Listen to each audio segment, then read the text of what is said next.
왕이 하만과 함께 또 왕후 에스더의 잔치에 가니라.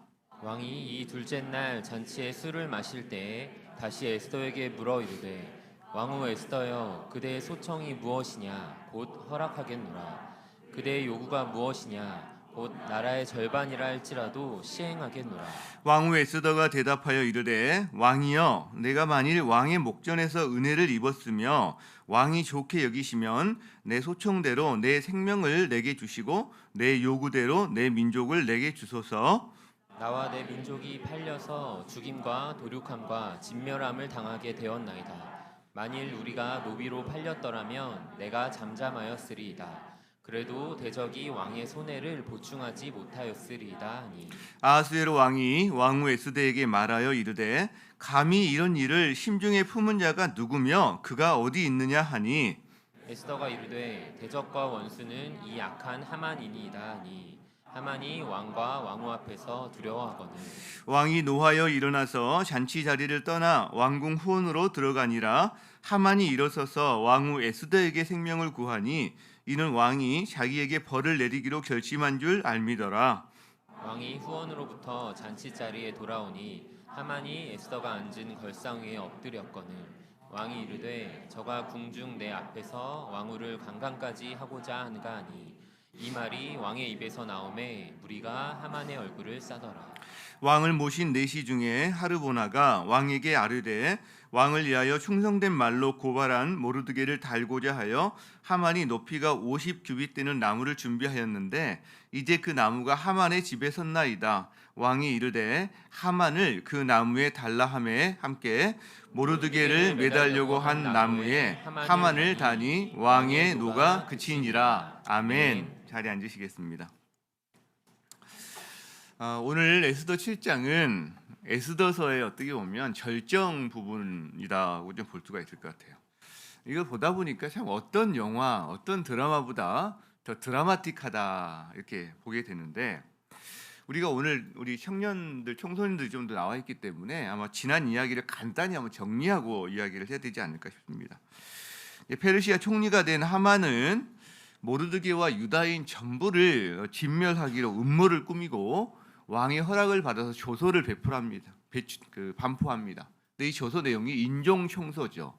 그리고 거기에 재산 약탈 두 가지 내용이 들어가 있는 건데 이것을 알게 된 유다인들은 아주 큰 당황스러워하면서 애통하면서 금식기도 합니다.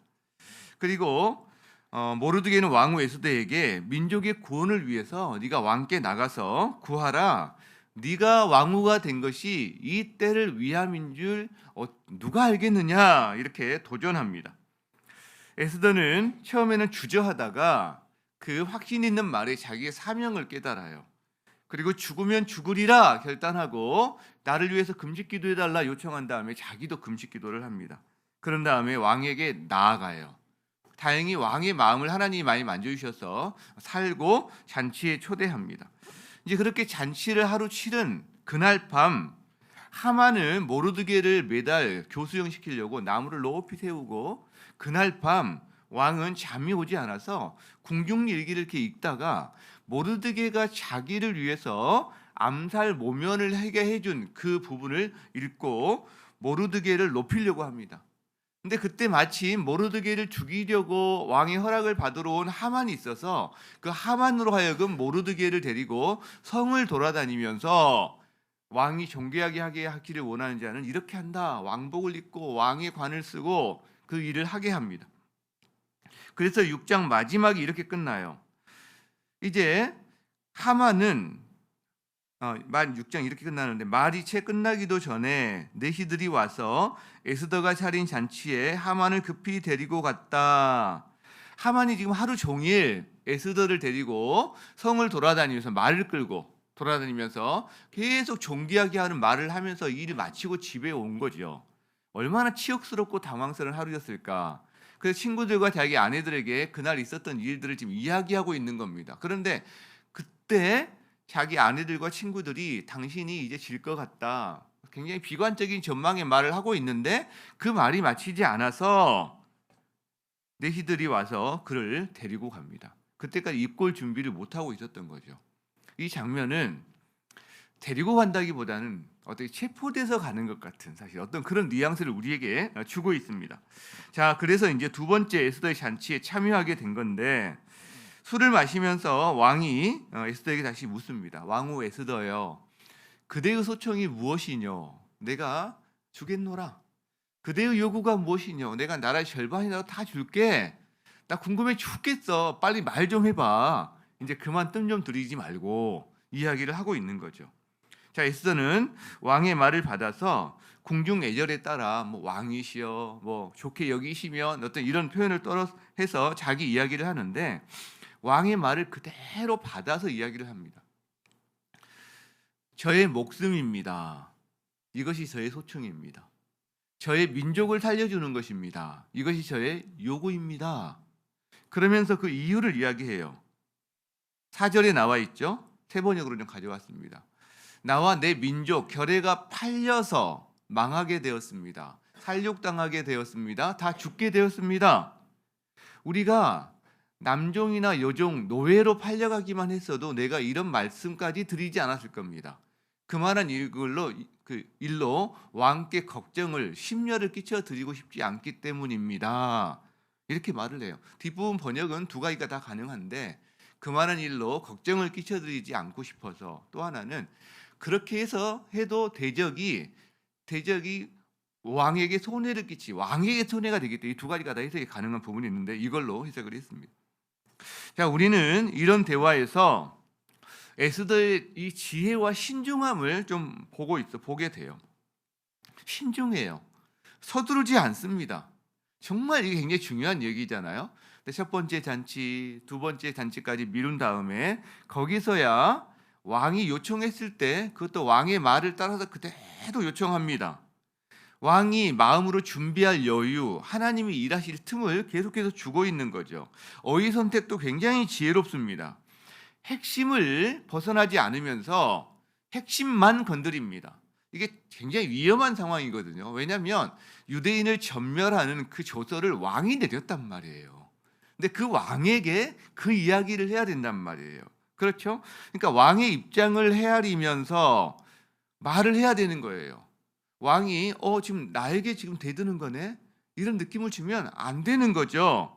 그래서 에스더가 쓴 말이 결정적으로 팔려갔다라는 단어를 계속해서 강조합니다. 나와 우리 민족이 팔렸다. 누군가 지금 음모를 꾸며서 나와 내 민족을 팔아넘겼다. 지금 그런 식으로 그 잘못을 이야기하게 되는 거죠. 에스더의 이런 지혜가 어디서 왔을까요? 원래 그렇게 지혜로운 여인이었을까? 아니면 후천적으로 이런 지혜가 생겼을까? 물론 타고난 부분도 있겠죠. 그러나 우리는 이미 알고 있는 게 있습니다. 금식 기도를 통해서 에스더에게 환경의 문이 열립니다. 이거는 한 사람의 지혜 문제를 해결할 정도가 아닙니다. 이 사안 자체는 그 이상의 것이 필요한데 주님이 기도하는 그 에스더에게 환경의 문을 열어주셨고, 그 다음에 환경의 문이 열렸을 때 그 다음 해야 될 일들에 대해서도 지혜로 인도하고 계시다는 것을 우리가 알고 있어요. 여러분, 그래서 우리가 야고보서 말씀, 누구든지 지혜가 부족하거든 하나님께 구해라, 이 말씀을 나눴었어요. 왜? 여러분, 우리가 할 수 있는 일은 우리가 하면 됩니다. 청소, 설거지, 여러분 우리가 하면 됩니다. 그건 기도할 필요 없어요. 하나님, 제가 청소를 잘하게 해주세요. 설거지를 제가 일주일에 몇 번 하기, 기도 안 해도 됩니다. 여러분 하면 돼요. 오늘 왜 자꾸 그런 얘기만 하는지 모르겠는데 여러분이 할 수 있는 것은 여러분이 하시면 됩니다. 여러분, 기도는요, 여러분이 할 수 없는 것을 기도하는 거예요. 하나님만이 하실 수 있는 것을 하나님께 맡기는 겁니다. 여러분, 지혜가 여러분에게 있나요? 없거든요. 지혜는 하나님의 영역입니다. 그러니까 하나님께 구하는 거예요. 자, 이때 왕이 에스더에게 말합니다. 그자가 누구냐? 감히 이런 일을 마음에 품은 그자가 어디 있느냐? 에스더가 이때 분명하게 이야기합니다. 그 대적, 그 원수, 그 악한 자는 바로 이 하만입니다. 계속해서 격렬한 단어를 통해서 하만을 공격합니다. 하만의 그것도 면전에서. 하만은 두려워서 지금 꼼짝도 단 한마디 말도 뻥끗하고 있지 못하죠.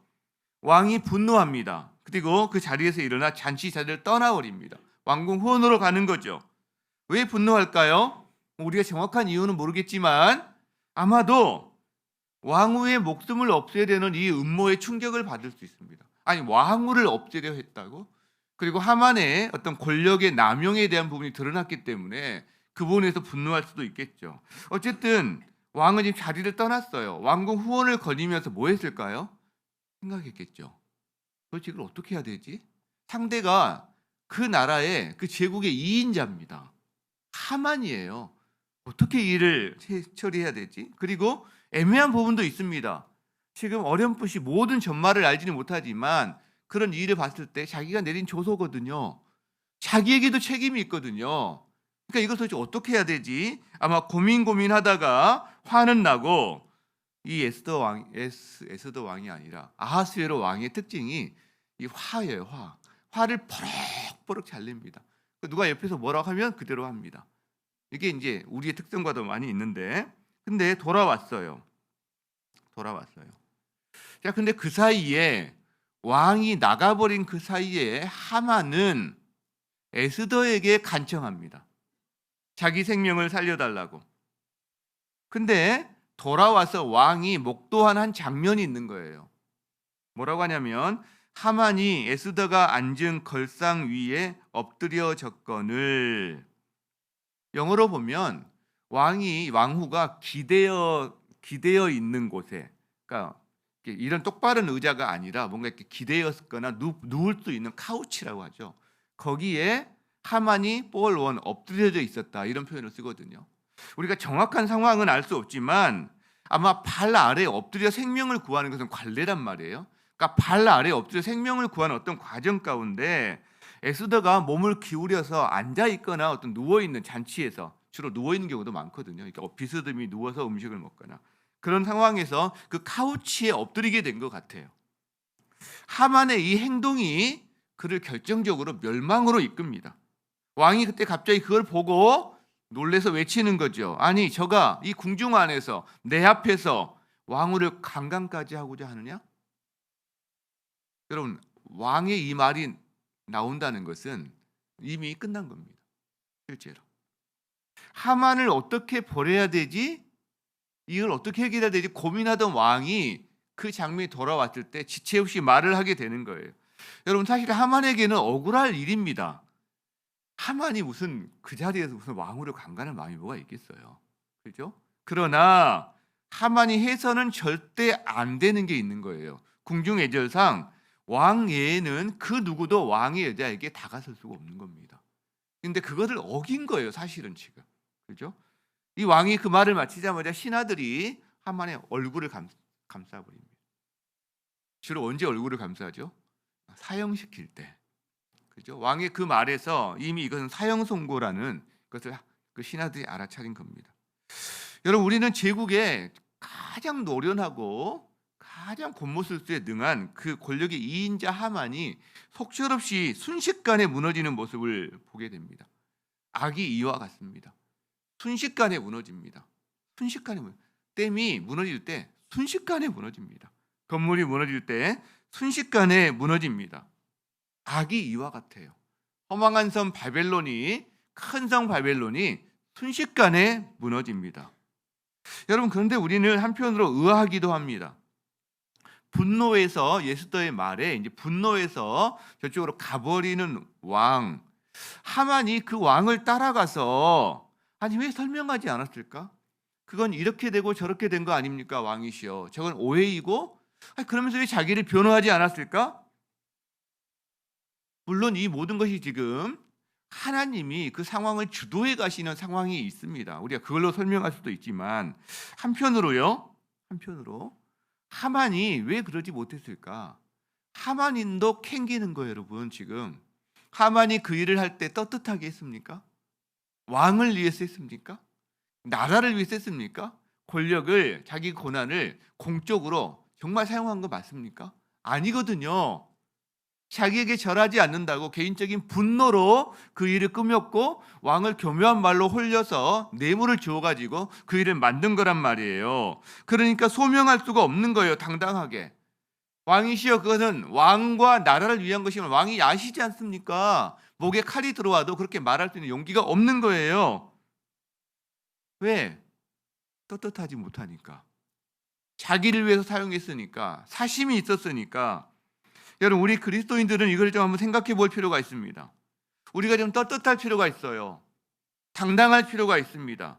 그것이 인생을 소탐대실하지 않는 길입니다. 목회자인 저도 이것을 정말 마음에 담아야 된다고 생각해요. 내가 소탐대실하지 않아야 돼. 여러분, 마음에 사심이 없으면요, 당당할 수 있습니다.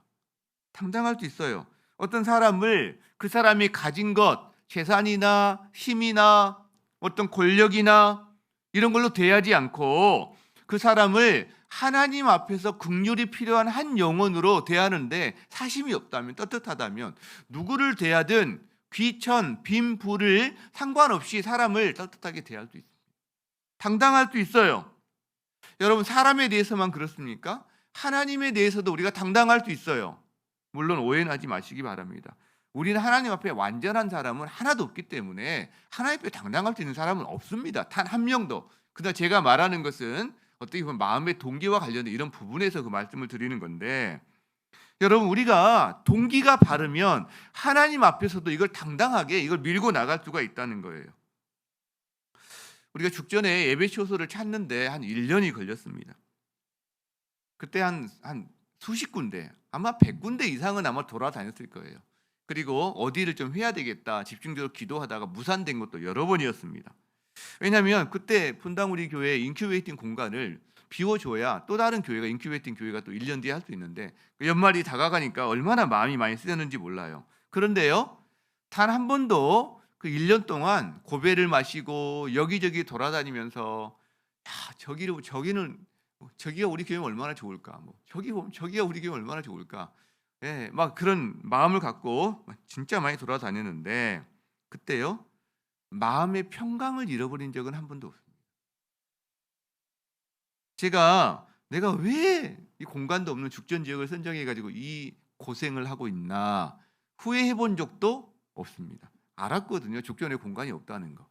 이미 알았고요. 그래서 안 하고 싶었는데 했단 말이죠.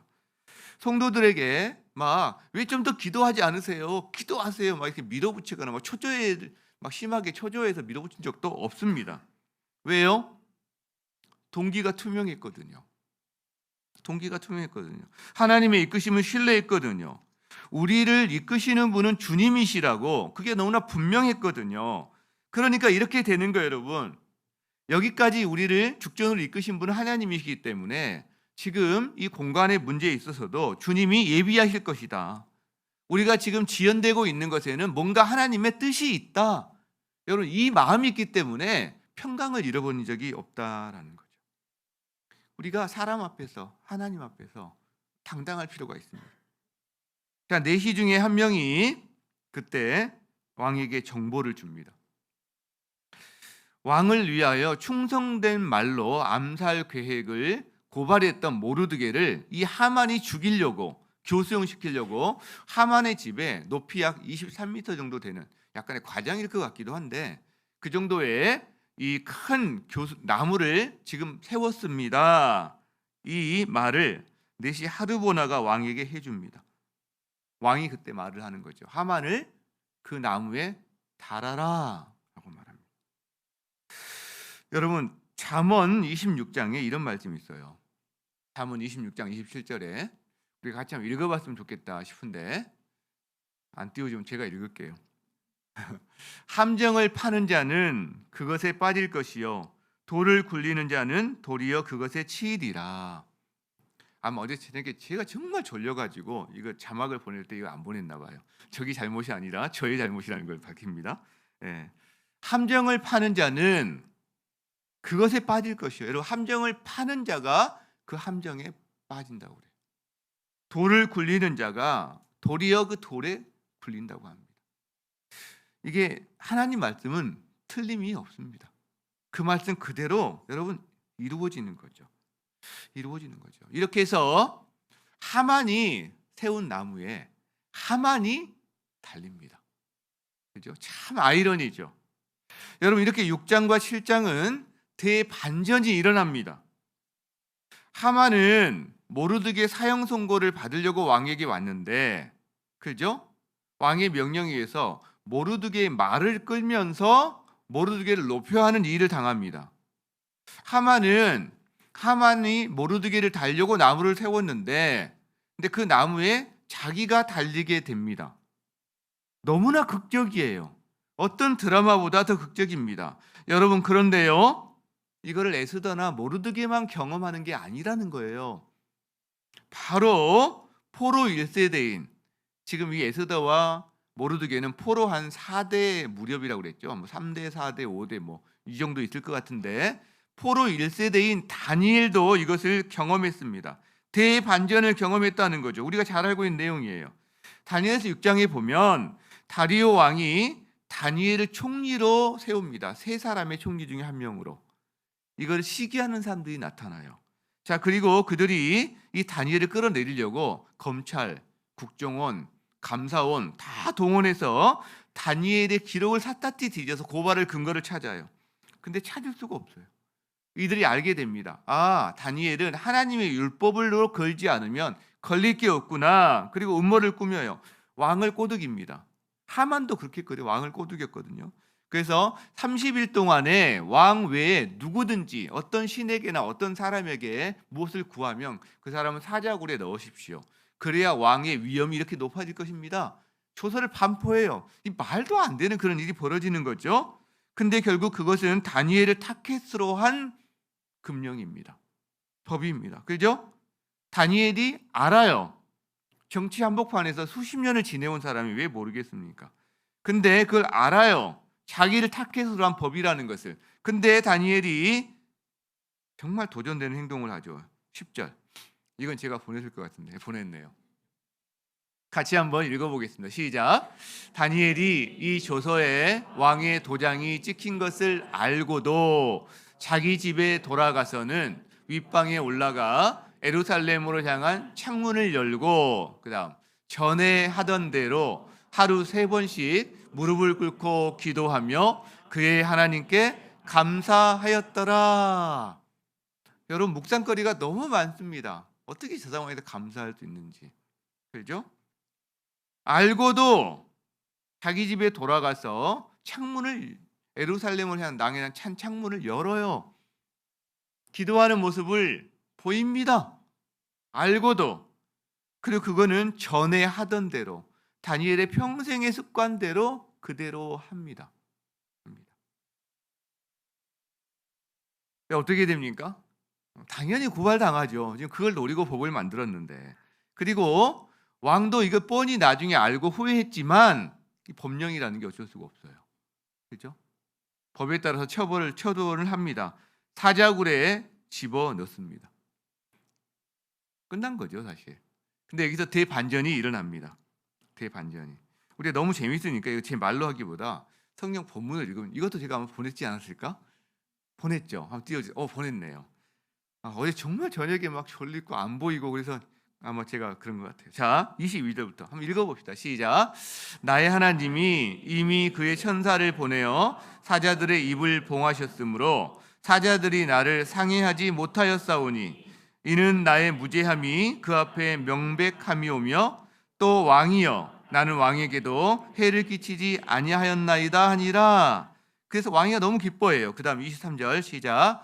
왕이 심히 기뻐서 명하여 다니엘을 굴에서 올리라 하매 그들이 다니엘을 굴에서 올린즉 그의 몸이 조금도 상하지 아니하였으니 이는 그가 자기의 하나님을 믿었음이더라. 24절 왕이 말하여 다니엘을 참소한 사람들을 끌어오게 하고 그들을 그들의 처자들과 함께 사자굴에 던져놓게 하였더니 그들이 굴 바닥에 닿기도 전에 사자들이 곧 그들을 움켜서 그 뼈까지도 부서뜨렸더라. 여러분, 너무 막 감동이 되지 않습니까? 이 대역전극, 인생의 대반전이 있는 인생. 그럼 우리는 이걸 듣고도요, 내가 신앙생활한 지 수십 년인데 이제 굳어진 게 좀 있어요, 우리 안에. 그래서 그건 다니엘이고 그건 네 이야기고, 그죠? 그건 다니엘이고 나한테 그런 일이 어디 있어? 여러분, 다니엘도 하나님의 백성이요, 우리도 하나님의 백성입니다. 실제로, 그죠? 우리가 이거를 뭐 여러 가지로 이야기할 수 있지만 사실은 하나님 앞에서 뭐 뒤에서 해야 될 내용이긴 한데 위대한 일을 우리가 기대하거나 시도하는 일이 별로 없어요. 그냥 그저 그렇고 그저 그런 것만 구하면서 살아가면서 내 인생에는 왜 그런 일이 안 일어나지 하는 부분도 우리 가운데 사실 있습니다. 무엇보다도 그건 다니엘이고 그건 모르드게고 그건 에스더고 나는 누군데. 여러분, 이게 우리 안에 있어요. 우리 안에 있어요. 크신 하나님을 축소해 버려요. 그죠? 자, 근데요, 중요한 건 이게 하나님 나라 백성들의 특징이라는 거예요. 다니엘에게 나타나는 이 일들, 대반전이 있는 인생은 하나님 나라 백성의 특징이라는 겁니다. 물론 우리가 살아간 세상이 만만치 않아요.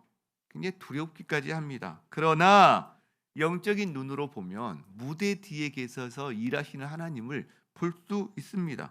그죠? 우연을 통해서, 마침을 통해서, 그리고 우리는 줄탁동시를 통해서 하나님의 대반전의 역사를 경험합니다. 그리고 일주일 동안 내내 들어왔던 내용이 바로 이 내용이에요. 그죠? 모르드게가 그랬어요. 모르드게는 큰 확신을 가지고 무대 뒤에 계신 하나님을 바라보고 에스더에게 강력하게 공고했습니다. 네가 왕후가 된 것이 이때를 위함이 아닌 줄 누가 알겠느냐. 이 확신에 또 에스더도 반응했습니다. 죽으면 죽으리라 반응했습니다. 계속 줄탁동시예요. 안에서 계속 톡톡톡 자기 노력을 합니다. 하나님이 밖에서 쪼아주십니다.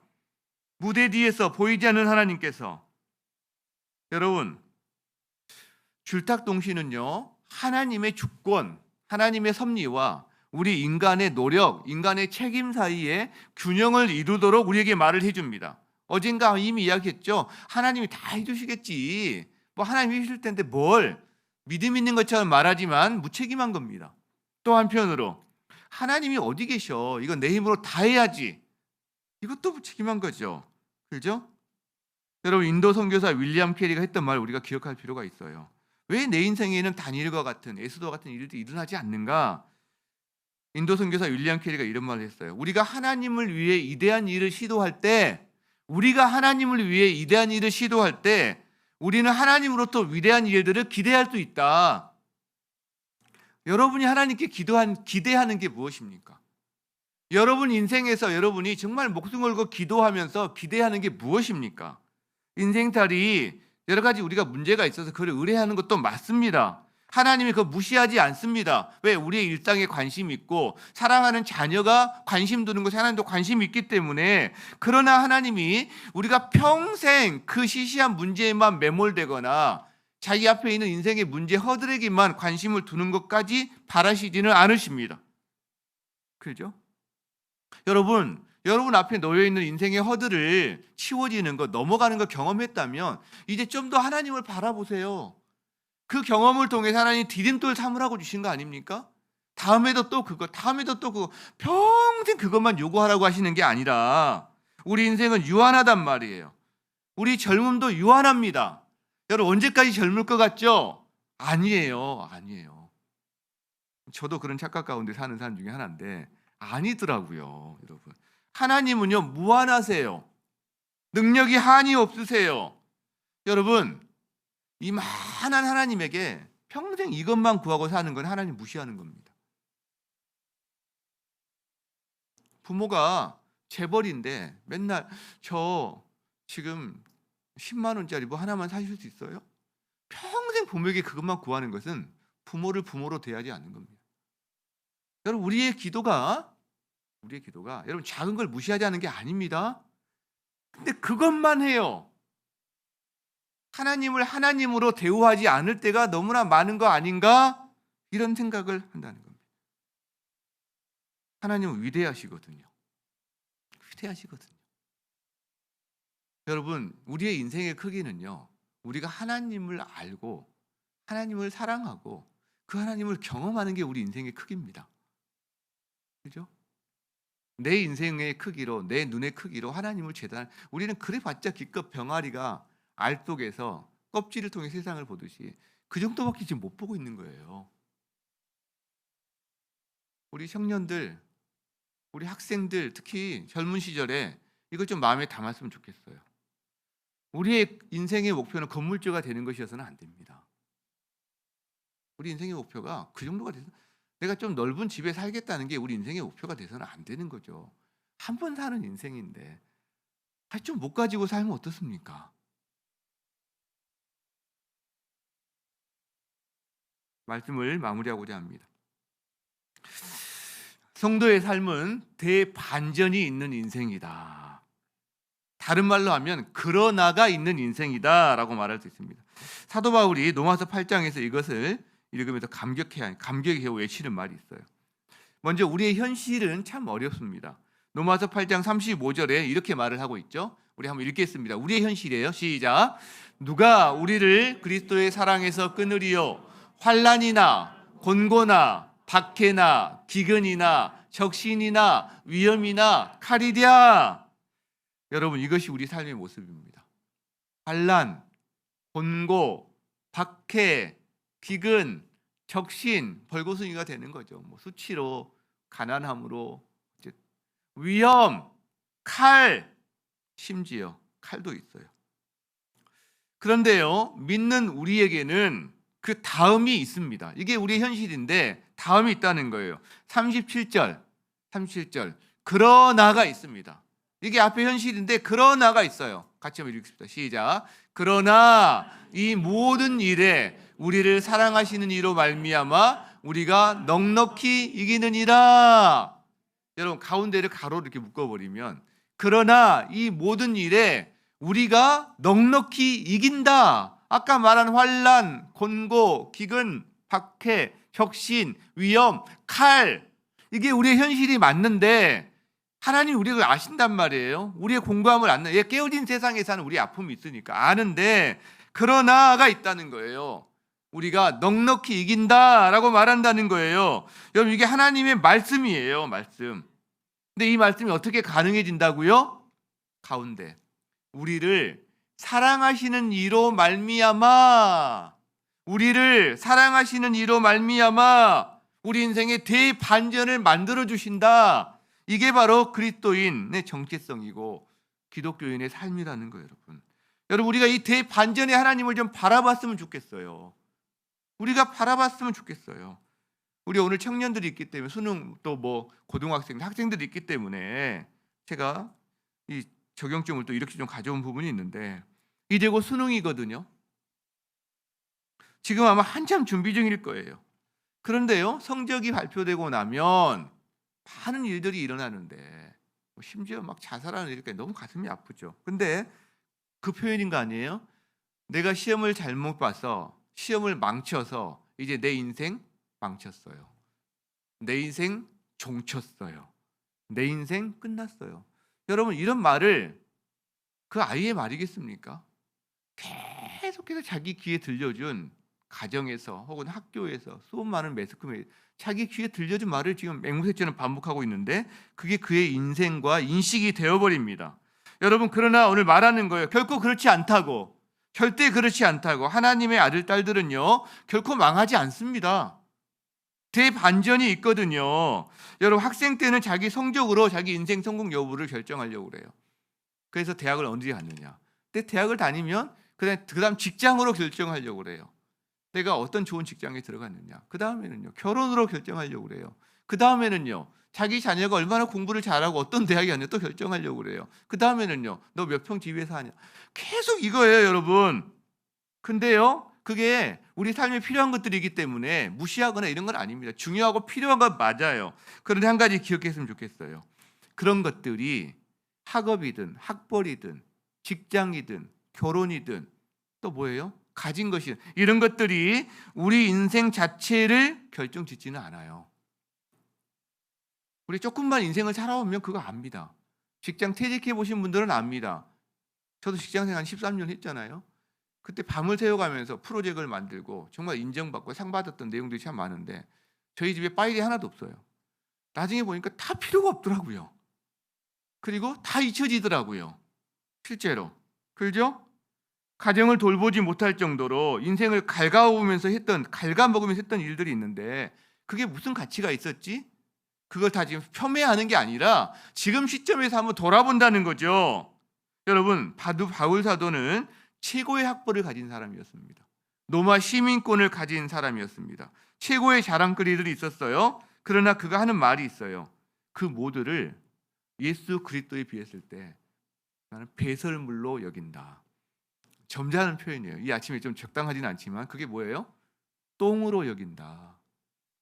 다 똥이다. 아마 우리 아이들 들었으면 다 막 깔깔깔거리고 웃었을 텐데 일단 똥 이야기만 하면 그냥 난리가 나잖아요. 그죠? 다 똥이다. 똥이다. 여러분, 우리는 결국 똥이 될 것을 그렇게 붙잡고 일희일비하면서 목매면서 살아가는 어리석음을 범하지 말자라는 거예요. 그리스도인의 인생은 자기의 기대와 설사 다른 부분이 있다 할지라도 여러분 절대 망하지 않습니다. 믿으십니까?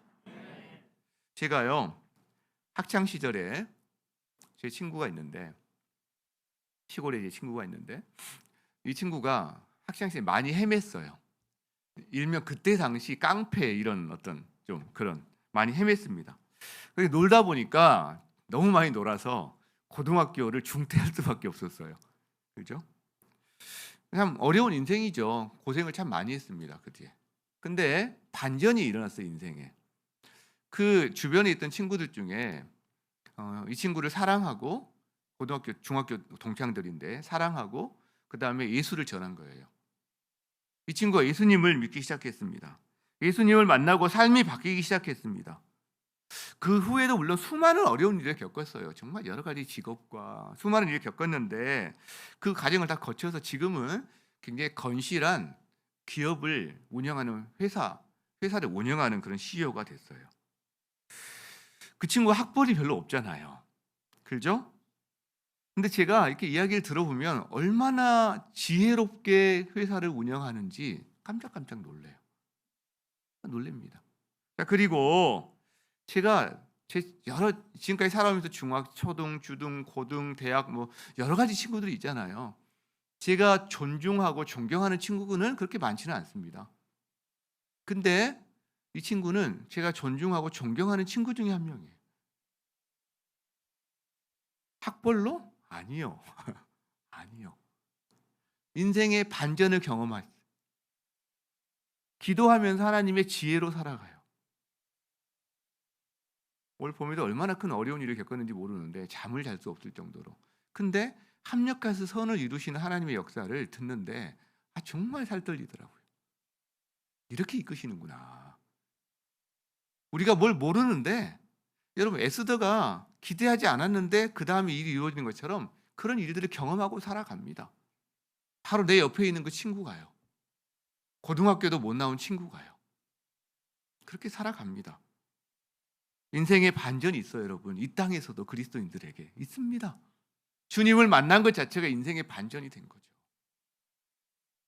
시골에 저희 어머니가 계세요.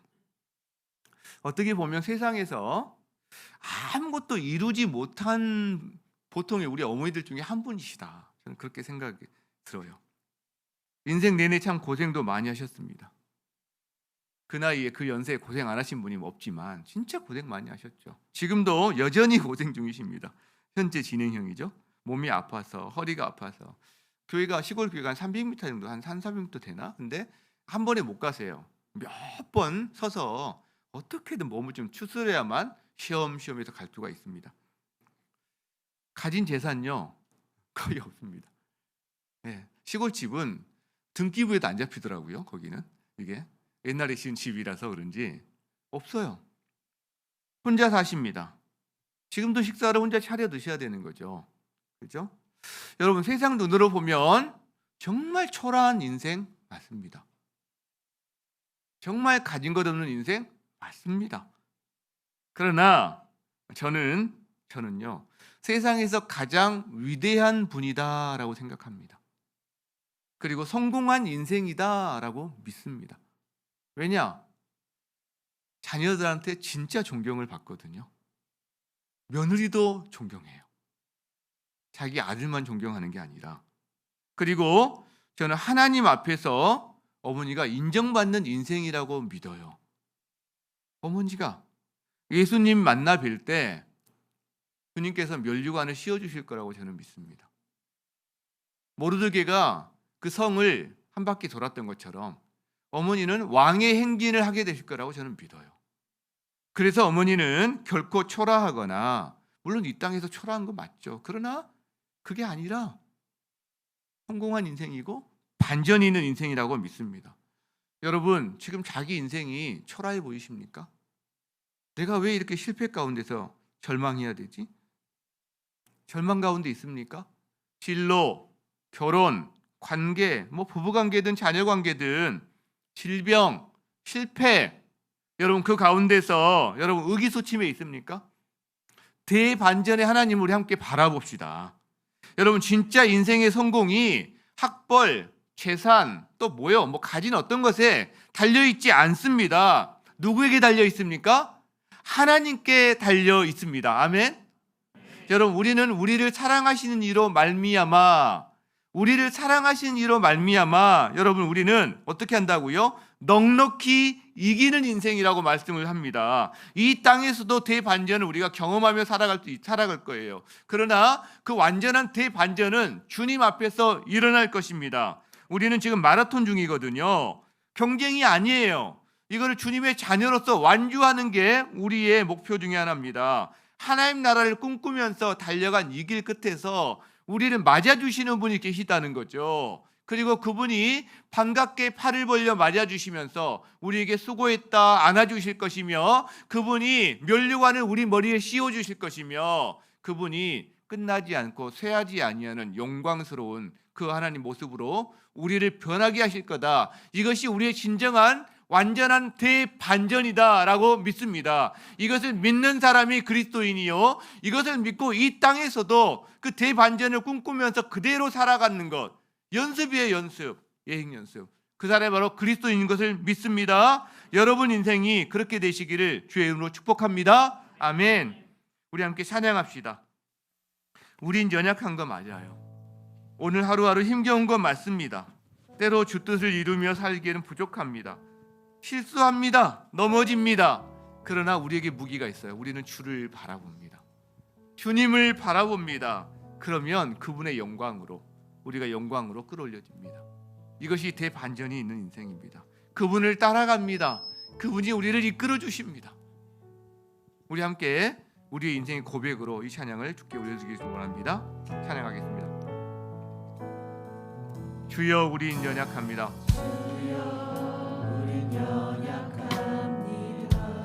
우린 오늘을 힘겨워합니다.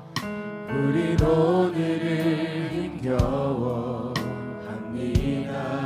주 뜻 이루며 살기엔 부족합니다. 이루며 살기엔 부족합니다. 우린 연약합니다. 우린 연약합니다. 주여 우린 넘어집니다. 주여 우린 넘어집니다. 오늘 하루 또 실수합니다. 오늘 하루 또 실수합니다. 주의 긍휼을 구하는 죄인입니다. 주의 긍휼을 구하는 죄인입니다. 우린 주만 바라봅니다. 주만 바라봅니다. 한없는 주님의 은혜, 한없는 주님의 은혜 온 세상 위에 넘칩니다. 온 세상 위에 넘칩니다.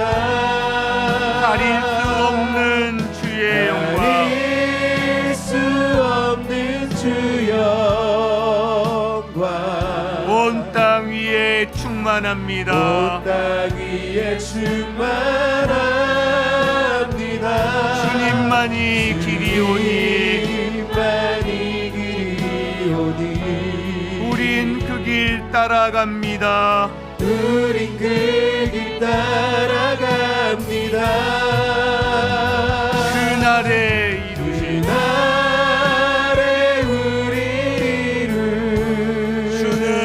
완전합니다. 아멘. 주는 완전합니다.